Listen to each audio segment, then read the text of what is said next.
You speak of our activity in Birmingham as extreme. At first, I was rather disappointed that fellow clergymen would see my nonviolent efforts as those of an extremist.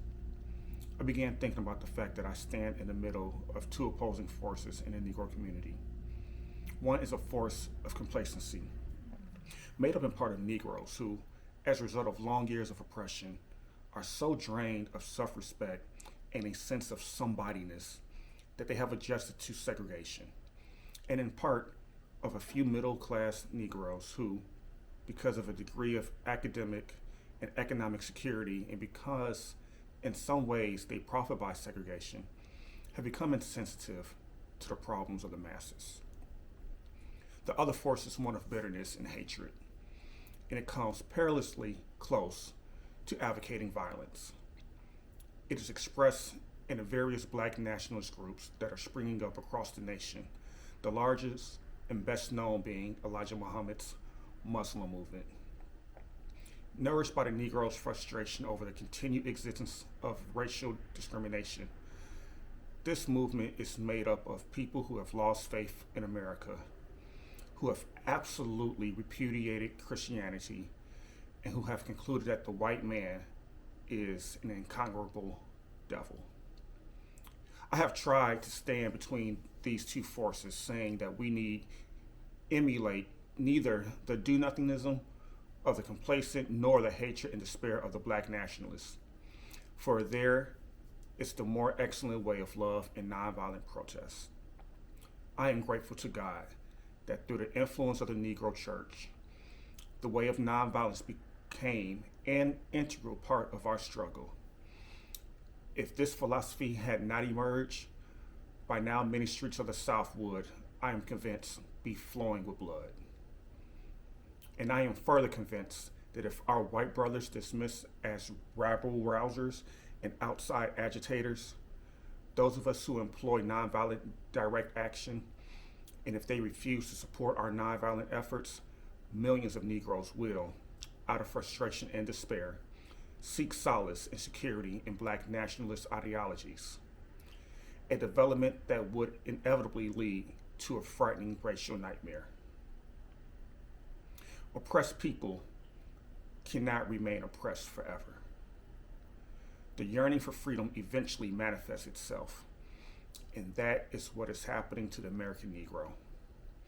Something within has reminded him of his birthright of freedom, and something without has reminded him that it can be gained. Consciously or unconsciously, he has been caught up by the zeitgeist spirit of the times, and with his black brothers of Africa and his brown and yellow brothers of Asia, South America, and the Caribbean, the United States Negro is moving with a sense of great urgency towards the promised land of racial justice. If one recognizes this vital urge that has engulfed the Negro community, one should readily understand why public demonstrations are taking place. The Negro has many pent-up resentments and latent frustrations, and he must release them. So let him march. Let him make prayer pilgrimage to the City Hall. Let him go on a freedom rise and try to understand why he must do so. If his repressed emotions are not released in nonviolent ways, they will seek expression through violence. This is not a threat, but a fact of history.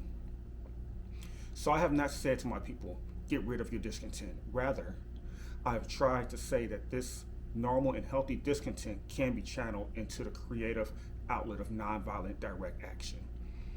And now this approach is being termed extremist.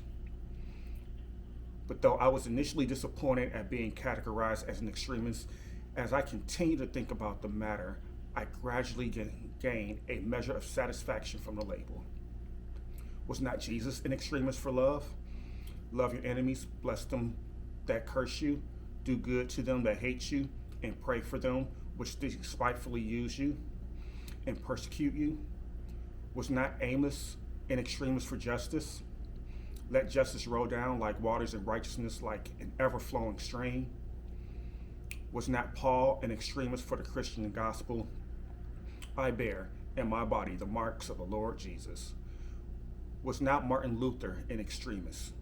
Here I stand. I cannot do otherwise, so help me God. And John Bunyan, I will stay in jail to the end of my days before I make a butchery of my conscience.